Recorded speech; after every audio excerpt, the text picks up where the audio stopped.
Bem-vindos de volta ao IFRN, Campus Natal Central. Esse aqui é o curso técnico de segurança do trabalho. Hoje, dia 3 de março de 2022. Está já no segundo tempo aqui, né? No segundo momento aqui da nossa aula de hoje. Estamos tratando aqui do sistema hidráulico preventivo. E especial aqui hoje foi o sprinkler, né? Os chuveiros de emergência. E agora vamos começar aí a entender o cálculo de tubulação, a gente equacionar, poder dimensionar a potência da bomba e o diâmetro da tubulação de hidrantes, tá? Nesse momento agora. Então, deixa eu abrir aqui o slide. Janela, chat de tubulações.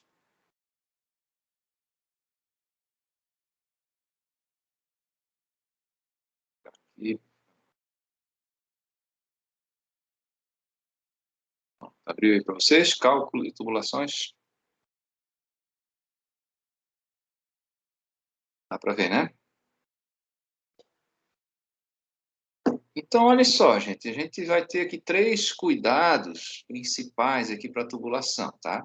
O primeiro, né, é ter um diâmetro da tubulação que garanta que a minha velocidade da água não vai ser maior do que 5 metros por segundo, tá? Se for maior do que 5 metros por segundo, tem que aumentar o diâmetro da tubulação. Por que isso? Porque uma velocidade muito alta me dá problemas de vibração, tá? E isso acaba dando problema nas conexões, vai aumentar vazamentos e pode dar também uma coisa chamada golpe de Ariete. Quando eu fecho lá uma válvula, ela dá uma pancada que arrebenta todas as conexões, tá? Então, a gente limita aí a velocidade a 5 metros por segundo na tubulação principal, tá? E os outros 2 parâmetros vão ser a pressão e a vazão no hidrante, a quantidade de água, né? E a pressão que essa água se apresenta lá no ponto de consumo, tá? É claro que se eu preciso lá, por exemplo, de 30 metros de coluna d'água, aquele hidrante, no início da tubulação tem que ter uma pressão maior, né? Porque a pressão vai se perdendo ao longo do trajeto. A famosa perda de carga, né? Perda de energia e pressão. Então vamos lá, o tradicional, né? O que a gente chama de hidrante é essa tomada d'água. Tradicionalmente a gente instala o hidrante dentro da caixa de acessórios, mas não precisa ser assim, tá? Esse hidrante tem que ter uma altura máxima de 1,5 m e mínima de 1 metro. A tubulação mínima está errado ali, tá? Ela é 65 milímetros, aqui está 50, são desenho mais antigo. A norma atual pede no mínimo 65 milímetros, 2 polegadas e meia. E essa gabinete aqui, essa caixa de mangueiras, caixa dos acessórios, ela pode estar distante até 5 metros aqui do ponto d'água, do hidrante. Então, se puder encaixar assim, melhor, né? Mas a gente pode colocá-las separadamente também. E que acessórios são esses? Sempre 30 metros de mangueira, pode ser dividido em 2 lances de 15 metros, uma chave e os guichos. Tá? Em alguns casos, esses guichos vai ter que ter vazão regulável, para poder fazer a neblina, né? E o meu ponto d'água, a minha torneirinha, minha torneira é esse cara aqui, tá? Um hidrante, uma válvula de globo angular. Esse vídeo aqui, se vocês quiserem, depois eu mando para vocês aí no WhatsApp, ele mostra o escoamento, né? Então, a gente tem 2 tipos de escoamento aí, o laminar, onde eu tenho o deslocamento simplesmente das partículas no sentido do fluxo, e o escoamento que é mais comum, que é o turbulento, que me provoca variações, né, da trajetória dessas partículas, aqui são os vórtices, ó, são normalmente originados por obstáculos, né, por mudança de direção, e esses vórtices acabam me dando perda de pressão, converte essa energia de pressão aqui, essa energia hidráulica, em outro tipo de energia, por exemplo, calor, ruído, vibração. É o escoamento mais comum. Então, quando eu tenho escoamento laminar, a gente tem as linhas de fluxo aqui paralelas, ó, bem bonitinho, né? E quando eu tenho essas mudanças bruscas aqui, ocasionadas aí por derivações, por válvulas, curvas, T's, né? Eu vou ter perda de carga. ter uma conversão dessa energia em outra forma de energia. Tá? Vamos apresentar aqui a fórmula da vazão. Vazão é volume dividido pelo tempo, tá? E eu posso colocar volume sobre tempo, é a mesma coisa que velocidade vezes a área do tubo, né? Tá? Da seção transversal do tubo. Então, como essa vazão é um parâmetro de projeto, né? Eu sei a vazão que eu vou precisar. Por exemplo, são 2 hidrantes classe 2 aí, e esse hidrante classe 2 eu preciso de 150 litros por minuto em cada hidrante. Então, eu vou ter uma vazão de 300 litros por minuto. E é claro que a velocidade no tubo é um limite, né? Eu vou ter que limitar a 5 metros por segundo. Então, como a vazão vai ser constante, nesse caso aí, eu teria que regular pela área, né? Pelo diâmetro do tubo. Se eu quero diminuir a velocidade, eu aumento o diâmetro. E essa é a formulazinha da velocidade, é só você isolar a vazão, dividir a vazão pela área. Quanto maior a área, menor a velocidade, para uma vazão constante. Tá? Eu tenho que ter um cuidado aqui na tomada de sucção da minha bomba.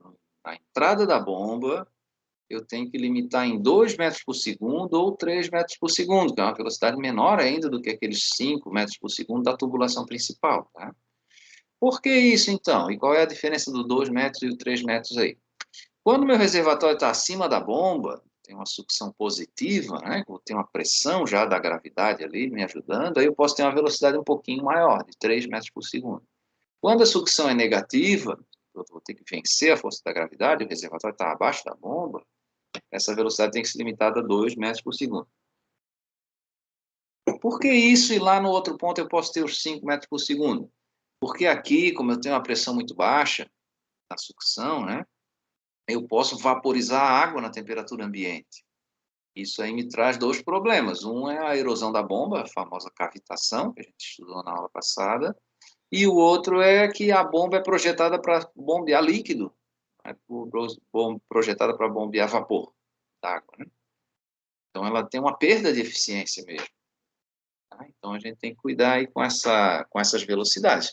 Muitas vezes, o diâmetro do tubo na entrada da bomba vai ter que ser maior do que a própria tubulação, para eu poder diminuir essa velocidade. Tá? Própria tubulação de entrada lá, de trabalho lá no prédio. Tá?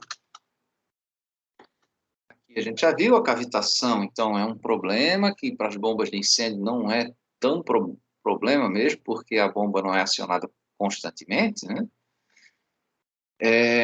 É no momento onde eu tenho no centro ali do rotor, eu vou ter uma pressão baixa, eu formo vapor, e aí na periferia eu vou ter um aumento de pressão, eu vou colapsar essa bolha de vapor e transformar ela em líquido de novo, então é como dar um tiro na palheta aí, né? E aí eu tenho um arrancamento aí de material do rotor. Tá? E o outro, claro, problema também é você ter uma quantidade de vapor muito grande, vai diminuir a eficiência da bomba. Os obstáculos que eu vou encontrar no caminho, né, esse perfil de asa aí para questão da aerodinâmica, né, quando o meu escoamento aí é vento, mas funciona para líquidos também, tá? Então, eu tenho que tentar evitar esses vórtices, essa formação de vórtices. Então, a geometria do meu obstáculo importa muito. Né? No caso da asa de um avião, chama aqui de perfil de asa, né? Veja que ele tem uma curvatura maior em cima e embaixo é mais plano, né? Eu tenho uma velocidade maior aqui na parte de cima, e aí eu vou ter uma força de sustentação do avião. E para eu fazer o avião pousar, eu tenho que diminuir essa velocidade aqui em cima, né? Então aí a gente usa um flap, né? A parte móvel da minha asa, vai conseguir diminuir essa velocidade no lado de cima para o avião poder pousar. Tá? No caso do automóvel, eu quero o contrário, né? Eu quero que ele se sustente no chão, né? Ó, aqui nas saídas também da asa, a gente pode ter um perfil de formar esses vórtices, né? Isso aí acaba dando turbulência e aumenta o consumo de combustível, aumenta o arraste também. Então, é muito comum nos aviões a gente ter uma subidinha na ponta da asa, né? Para evitar esses vórtices aí. Dependendo da geometria, eu vou ter mais ou menos arraste.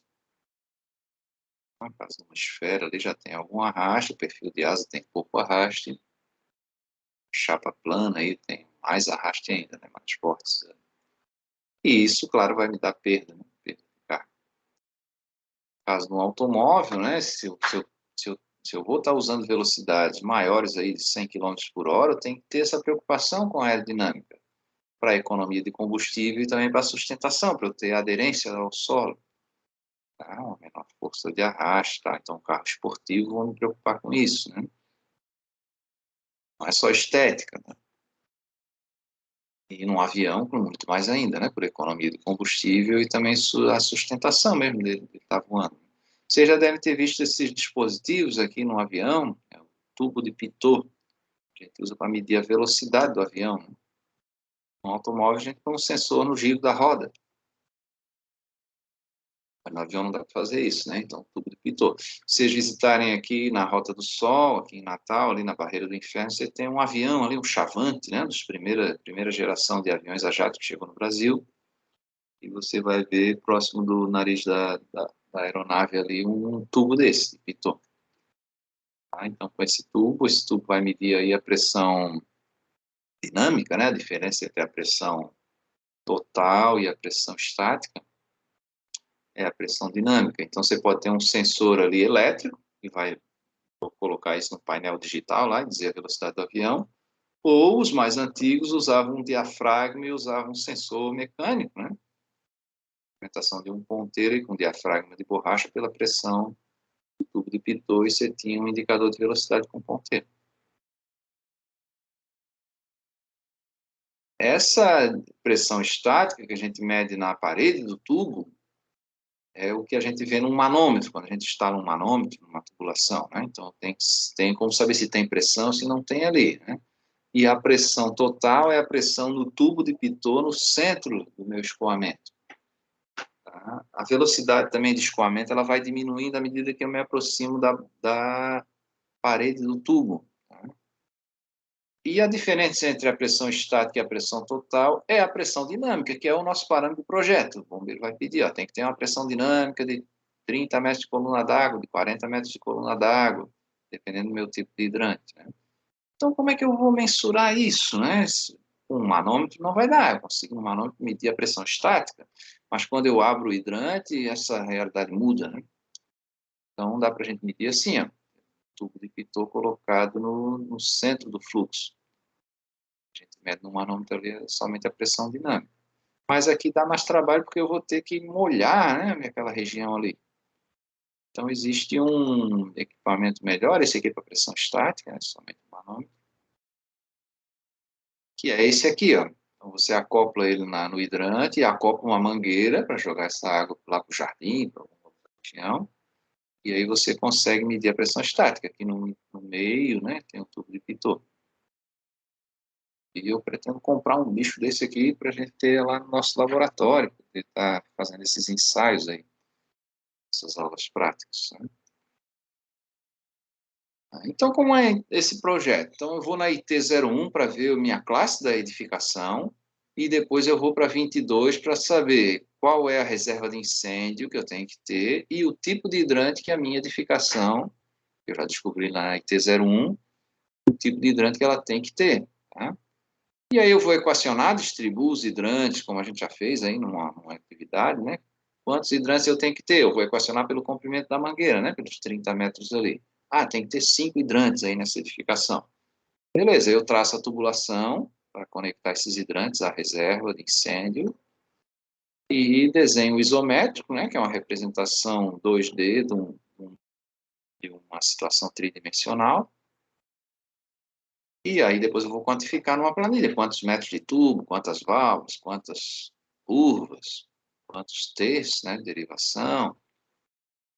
Então a primeira tabela da IT01 é para saber quem eu sou. Pô, eu sou um A1, residencial A1. Ah, eu sou um E4, que é o escolar, né, profissionalizante. Ah, eu sou um C3, ali um shopping center. E com esse dado agora eu venho para a IT22. E tá horrível de ler essa tabela, mas eu vou explicar para vocês. Essa primeira coluna amarela aqui é a área construída, tá?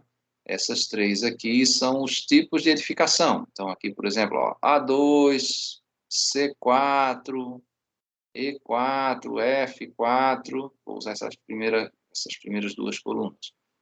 Aqui, as outras classes e tal, né? Aqui, classe G, ó. E aqui vai dizer o que eu coloco. Então, para o caso do IF, aí, que você vai ter um prédio com menos de 2.500 metros quadrados, ó, você pode usar um hidrante tipo 1 ou um hidrante tipo 2. Se você usar o hidrante tipo 1, você tem que ter uma reserva de incêndio de 9 metros cúbicos. Se usar o tipo 2, tem que ser de 8 metros cúbicos. E o que é um tipo 1, tipo 2, né? Vamos ver aqui a tabelinha dos hidrantes. Tipos de sistema de hidrantes. Tipo 1 é o mangotinho. E tipo 2, 3, 4, 5 é o hidrante com a mangueira flexível. Tá? O mangotinho é aquela mangueira semi-rígida com 1 polegada de diâmetro, 25 milímetros, 4. No nosso caso aqui, a gente vai optar pelo hidrante 2, tá? Para escolas, né? Viram que ali em escolas E4, se a gente estiver projetando um prédio aqui do IF, vai ser ou o mangotinho ou o tipo 2, tá? Aqui na nossa região ainda não está bem popular o uso do mangotinho, acho que os projetistas têm a preocupação depois com a manutenção, né? Substituição de peças e tal, então acaba usando o hidrante tradicional mesmo. Tá? E os parâmetros aí desse caso, ó, vai ser 150 litros por minuto de vazão e 30 metros de coluna d'água de pressão dinâmica. Tá? O que é essa pressão dinâmica de 30 metros de coluna d'água? É o equivalente a eu ter uma vertical aqui, um tubo vertical de 30 metros, né? E nem sempre eu tenho isso, né? Por isso que às vezes eu vou ter que usar uma bomba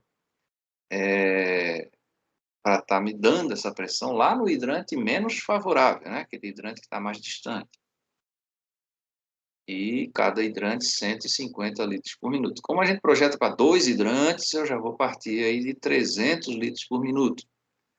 É a situação mais problemática aí seria eu ter que acionar 2 hidrantes. E se eu acionar 3, professor, funciona? Funciona, mas eu vou ter menos pressão, menos água, né? Menos reserva de incêndio, menos tempo de operação. Esse é o mangotinho, então, mas a gente vai usar o sistema comum mesmo ali de válvula hidrante. Aqui apresentar para vocês a equação de Bernoulli, na verdade ela é uma equação de conservação da energia. Tudo que entra no ponto A de energia vai sair no ponto B. Tá? Então essa energia, o que é? A pressão, a energia estática mesmo, da altura, da hidrostática, e também a energia dinâmica que está associada à velocidade do fluido. Tá? Então o que entra no ponto A, P1 vezes a pressão estática 1, que depende da altura 1 ali, né?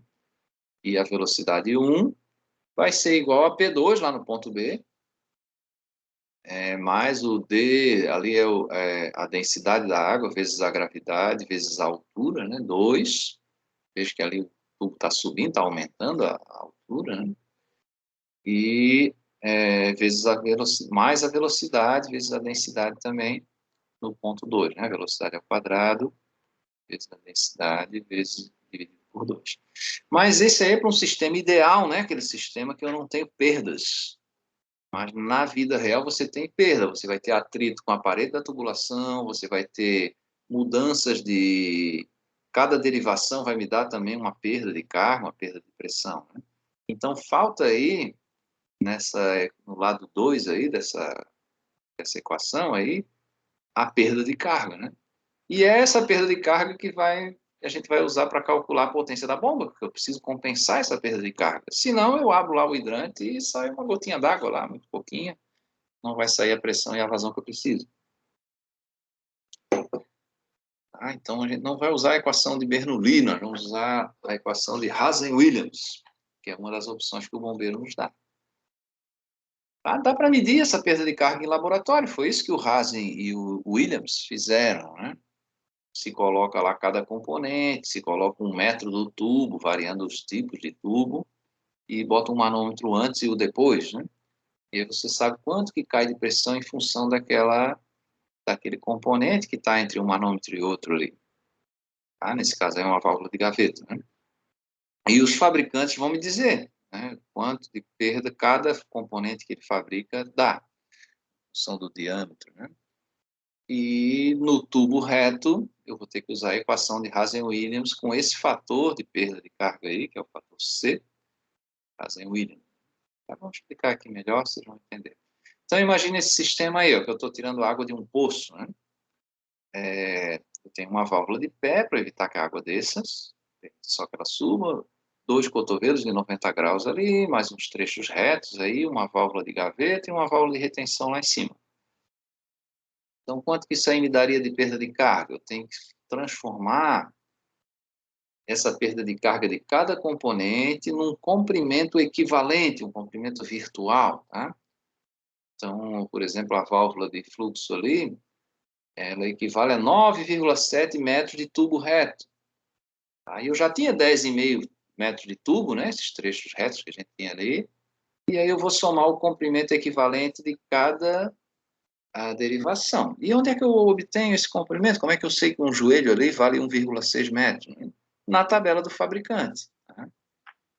E aí, por exemplo, somando tudo isso, dá 43,9 metros. Né? E eu poderia jogar isso também numa tabelinha e obter o mesmo valor. Então, trecho reto, tenho 5 metros de trecho reto. Né? Trecho reto vertical, mais 5 metros. Horizontal, 5 metros, mais 5,5 vertical. A válvula de pé tem uma somente. Então, eu sei que o comprimento dela equivalente é 20 metros de tubo, se eu for substituir ela por um pedaço de tubo. Né? E aí, vou somando tudo isso, lá dá 43,9, mesma coisa lá, de comprimento equivalente. E é esse comprimento equivalente que eu vou aplicar na fórmula, a equação de Hazen-Williams, que é essa equação cabulosa e chatinha de trabalhar, porque ela tem expoentes fracionários e alguns são negativos, né? Então, fazer isso na calculadora é muito fácil de errar, tá? A gente faz isso nas provas da engenharia lá, puta, você esquece de botar o sinal, ferrou, né? Tem alguma calculadora científica, é muito chato de fazer isso aí. Então, para a gente não ter erro aqui, o que que a gente fez? Coloca essa fórmula numa planilha do Excel. E você digita essas variáveis aí. O que que é o quê? A vazão. O que que é o C? O coeficiente de Hazen-Williams. O que que é o D? O diâmetro. Então, eu digito isso lá na planilha e a fórmula, né, por um passe de mágicas ali, a fórmula calcula para mim, o Excel calcula para mim. Tá? O C depende do material do tubo, tá? Esse coeficiente C aí do Hazen-Williams, a dupla aí, Hazen-Williams, depende do tubo. Normalmente a gente usa o C120, tá? Para o aço galvanizado. Esse aqui, ó. O aço galvanizado é muito melhor para corrosão, né? Melhor para a gente estar usando aí para hidrantes, tá?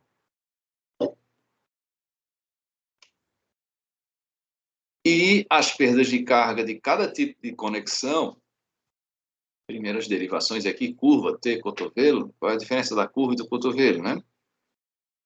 Cotovelo 90 graus e curva 90 graus. A curva tem um raio mais longo, então ele dá uma perda de carga menor. Então aqui um cotovelo dá 0,5 para 15 milímetros. Vamos pegar aqui a tubulação normal, aqui, ó, 65 milímetros. Ó. O cotovelo daria 2,4 e uma curva dá 1,7. Então a gente sempre prefere as curvas, né?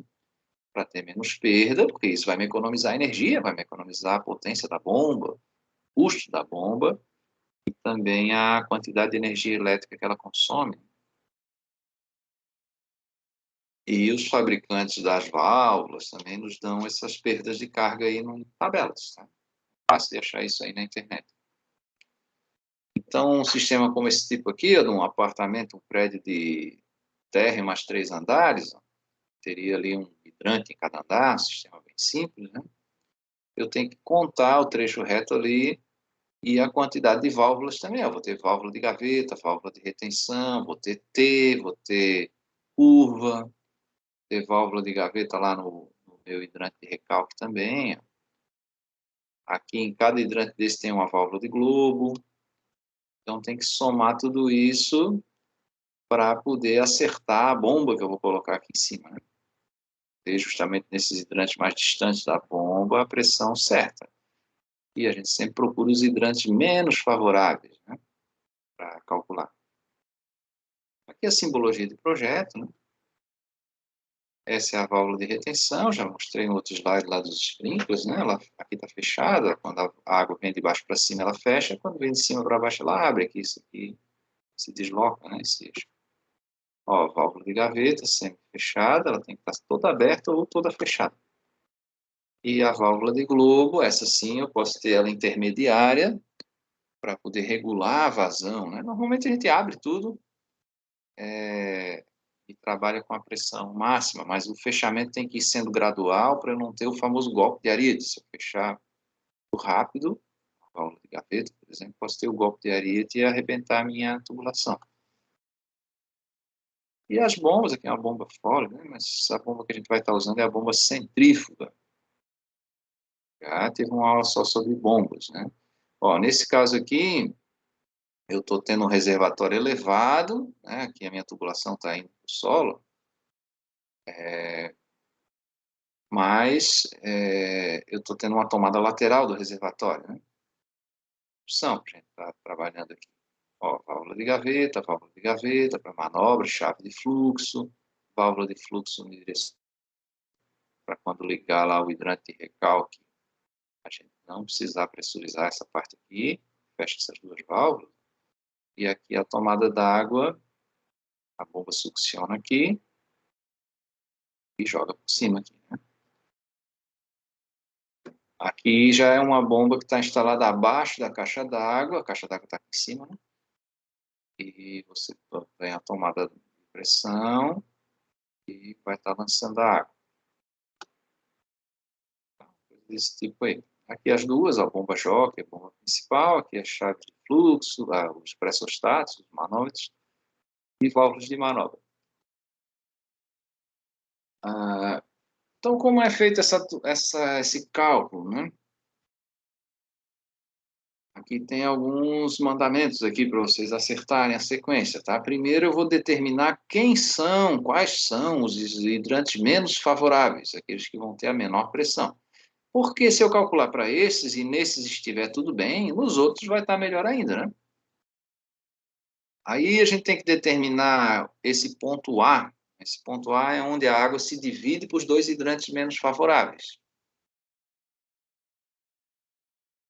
E aí, claro, como eu sei a vazão que eu tenho que ter em cada hidrante, né, nesse ponto A, eu vou ter a soma dessas duas vazões dos dois hidrantes abertos. E aí eu consigo determinar o diâmetro para limitar a velocidade dentro do tubo ali em 5, no máximo 5 metros por segundo. E, finalmente, né, depois que eu tenho esse ponto A e a vazão, eu consigo calcular lá, somar os comprimentos de tubo, as derivações lá, né, e calcular a perda de carga por Hazen-Williams. É com essa perda de carga que eu vou especificar minha bomba, né? Com a vazão e essa perda de carga aí, eu consigo entrar num catálogo lá e comprar a bomba certa na situação, tá? E a gente vai comprar ela pela potência, né? Potência em cavalos, né? E a vazão que eu preciso. Então, a bomba muito comum aqui na nossa instituição é a de 10 cavalos, tá? Potência. Se colocar essa vazão aí de 300 litros por minuto, aí, por dois hidrantes abertos. Então, 10 cavalos, a bomba que a gente tem nos campos do interior, ali na reitoria também. E no campus central nós vamos ter uma bomba maior, porque é um campus maior, né? Mais prédio, mais distância para vencer. Tá? Então, imagine esse sistema aqui, que eu vou ter somente dois hidrantes, aí eu não tenho dúvida, né? Quais são os hidrantes menos favoráveis? O H1 e o H2, só tenho dois, né? E onde é o ponto A? O ponto A é onde a água se divide para o H2 e para o H1. Esse aqui, um pouquinho antes desse T aqui. Aqui é a bomba, tem então, válvula de gaveta, válvula de retenção, então tem que somar essas derivações para calcular. Na real, a gente faz de trás para frente, tá? Começa do hidrante 1, calcula a perda de carga até o ponto A, e pega o hidrante número 2, calcula a perda de carga até o ponto A. E aí, aqui nesse trecho, eu vou ver se eu tenho qual diâmetro eu vou usar, se dá para usar o diâmetro padrão aí de 65 milímetros, para manter a velocidade abaixo de 5 metros por segundo. Se não der, eu tenho que aumentar esse diâmetro aqui. E aqui também na entrada da bomba, deixa eu passar o mouse aqui, manter, nesse caso aqui, em 3 metros por segundo a entrada, às vezes a gente tem que aumentar o diâmetro aqui. Ou se o reservatório for inferior, no máximo 2 metros por segundo na entrada da bomba, para evitar a vaporização ali da água. Então, como faria esse sistema, né? A gente joga numa planilha do Excel, tá? Vou sair calculando na unha, não? Como a gente fazia antigamente, lá em 1900 de YouTube, ali, né? Em 1900 de Paralamas de Sucesso, e ainda não era popular o uso da planilha eletrônica, a gente tinha que fazer na unha mesmo. Já tinha calculadora científica, mas a gente fazia na unha. Então, ó, a nossa planilha vai ter 4 linhas, tá? 5 linhas, na verdade. A primeira linha é o cabeçalho, né? Mais 4 linhas de cálculo. Então, a primeira linha é do hidrante número 1 até o ponto A. Aqui, ó. Daqui até aqui. Vem de trás para frente, tá? Eu sei a pressão que eu preciso no hidrante 1, que é 30 metros de coluna d'água. Sei a vazão, que é 150 litros por minuto. E agora eu vou calcular a perda de carga aqui. Então, como é? Jogo lá na planilha. O diâmetro da tubulação, vou tentar o diâmetro padrão aqui, 65 milímetros. Sei a pressão lá na válvula, 30, e a vazão, jogo aqui. O comprimento real é o comprimento de tubo reto mesmo, né? E o comprimento virtual são os comprimentos equivalentes das derivações, do T, da curva, da válvula. Soma lá e joga aqui. Aí vai dar um comprimento total de 40,3 metros. O C do tubo eu uso 120 para tubo de aço galvanizado. E o resto aqui ele calcula para mim. Então ele calculou que lá no ponto A a pressão vai ser de 32. Para eu ter 30 lá no hidrante, o ponto A eu tenho que ter um pouquinho mais, porque eu vou ter perda, né? Então está ali o trecho real, o trecho virtual, mais uma válvula de globo, um T de passagem, um T de passagem direta ali. O que é a passagem direta? A passagem lateral é quando é assim, a passagem direta é quando é assim, tá? Então a passagem lateral me dá mais perda de carga do que a passagem direta, 3,4 para a lateral e 0,4, né, para a direta. Certo? Então, eu tenho como ponto A aqui antes do hidrante 2, que seria aqui, eu vou ter um T de passagem direta aqui, e lá onde sobe para o hidrante número 1, eu tenho um T lateral. Isso que aparece aqui, um T lateral e um T direto. E a válvula globo angular é a válvula do hidrante lá. Então, somando aqui, vai dar esses 3,8 mais o 26,5, dá 40,3 de comprimento total. E é nesse 40,3 que eu jogo na equação do Hazen-Williams para calcular a perda de carga. Eu tenho que considerar também aqui a elevação, a altura do hidrante em relação à bomba, tá? E às vezes isso me ajuda, às vezes me atrapalha, né? Às vezes essa elevação vai ser negativa.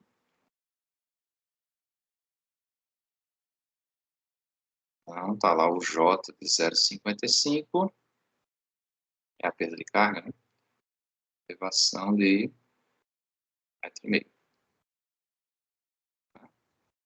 Então, agora vamos para o segundo trecho, que é do hidrante número 2 até o ponto A. Então, ali só tem 1,5 metro de tubo reto, né? Mas eu tenho uma válvula de globo e eu tenho um T de passagem lateral. Tá? Então, jogando isso na segunda linha da planilha, ó, H2 até A, vou ter lá também 32. Por que aqui deu diferente a vazão? Aqui ó, ficou 151, né? A pressão dá um pouquinho de diferença aqui também. Porque se essa pressão no ponto A for diferente uma da outra aqui, mais do que 0,5 quilos, o sistema está desbalanceado. E como é que eu vou balancear isso? Eu aumento um pouquinho a vazão aqui, ó, por isso que eu botei 151. acabou dando 32,12, 32,6, aqui está balanceado. Tá? Então, aumentei um pouquinho a vazão, em vez de 300 litros, vai ser 301 litros. A vazão é boa. Tá? E agora eu tenho que calcular do trecho A até a bomba também, qual é a perda de carga, né? Então, no trecho A não tem derivações até a bomba, somente trecho reto de 20 metros. Perdas localizadas, 0. E aí jogo a terceira linha aqui, ó, da bomba até o trecho, até o ponto A. Aí agora a vazão não é mais 150, é a soma dessas duas aqui, né? Ela vai pedir lá.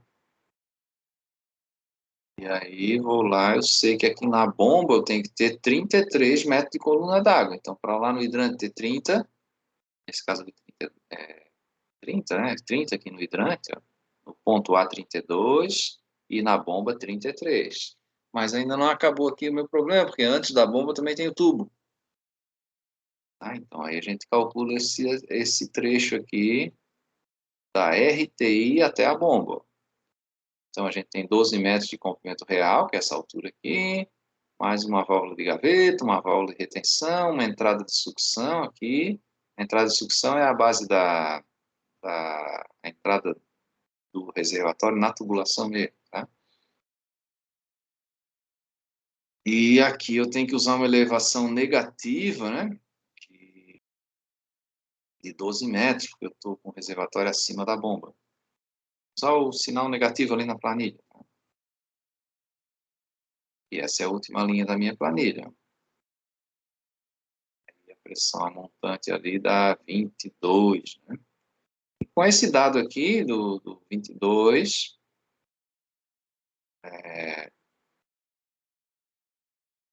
eu consigo calcular a bomba. Tá aqui, ó, vai dar uma potência de bomba de 3,3 cavalos.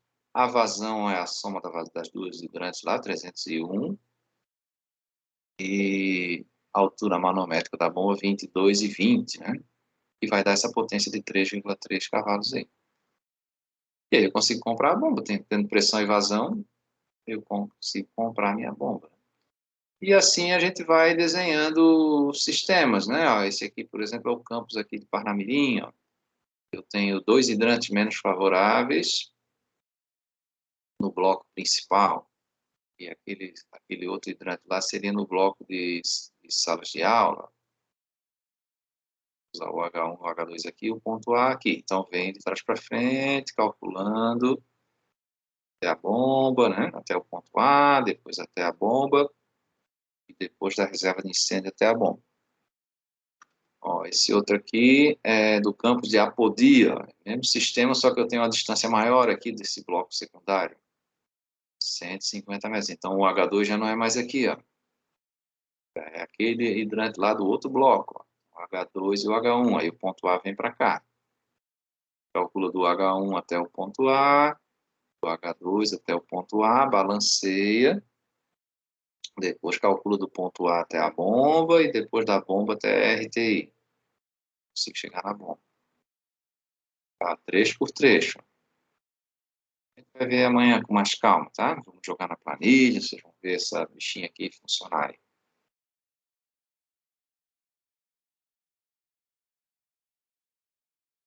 Vou chegar numa bomba um pouco maior, 4,8 cavalos.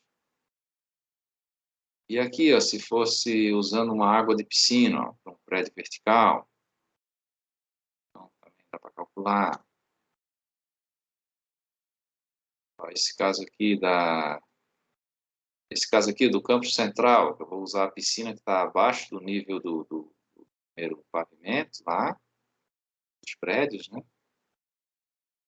E teria um hidrante menos favorável aqui nesse vertical, aqui, que é o prédio de salas de aula, e outro lá na última, o prédio das diretorias. Ó. O ponto A seria aqui, porque eu tenho o hidrante 1 e 2 aqui e lá. Lá os galpões das diretorias, né? E aqui o prédiozão vertical. Então, também vem de trás para frente. Pego do hidrante 2, vou voltar aqui. Do hidrante 1 até o ponto A, calculo. Agora, do hidrante 2 até o ponto A, calculo. Eu sei as derivações, ó, tem uma curva aqui, Tem outra curva aqui, um T de passagem direta, outro T de passagem direta, outro T de passagem direta. E aqui, ó, uma curva 90 graus, um T de passagem direta, outra curva 90 graus, outro T de passagem direta, chega no ponto A. Aí vou balancear para não dar aquela diferença maior do que meio quilo de pressão. O outro, a gente aumenta a vazão um pouquinho, um ramal desse. E depois eu venho do ponto A até a bomba e depois da bomba até o reservatório.